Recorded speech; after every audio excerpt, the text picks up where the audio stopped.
I'd say, why does the church teach this? And kind of throw all my hard questions at him. And it kind of got to a point where he said, we could argue until we turn blue in the face, but have you ever actually tried praying to God personally? And I was like, yes, Matt. Like mum and dad make us pray every day before meals, and they bring us to mass on Sunday, and then school brings us to church another day of the week. It's like I've been into the church and like God isn't there. Like it is so boring and empty, and I'm telling you, like there's no God basically. And he sort of said, if anyone forces you to do anything, it's usually not a good outcome. But he sort of challenged me and said, why don't you find your own time and your own space and just pray to God just with whatever's on your heart, whatever you want to say to him, and be sure to kind of like listen to him basically. So I took his advice, and my prayer from that day every day was kind of like, God, if you're real, like you're going to have to prove this to me, because this is pretty far-fetched. And we ended up in Canada because my brother worked for Net. Have you heard of Net Ministries before? Yes.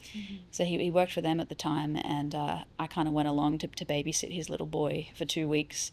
And if you know anything about Net, it's that their missionaries are like so hardcore.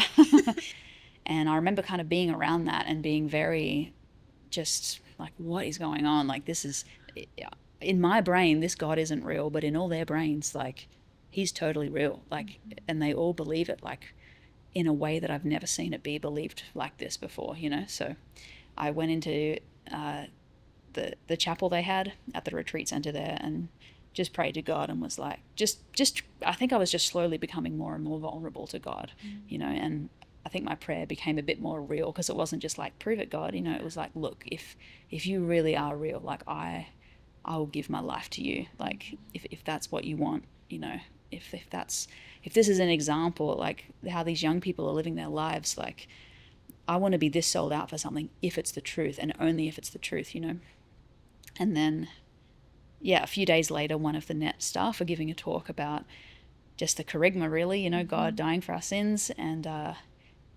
just something in the talk. I think he said something like, God killed a part of himself to save you. And he said, how can you conceive that? And I think I realized in that moment, like I had been trying for weeks to kind of fit God in my little brain. And it was this strange conversion moment where I kind of realized, like, I'm never going to be able to figure this out. Like, I'm never going to be able to like think my way into believing in God. And it's almost like in realizing that God just came into my heart,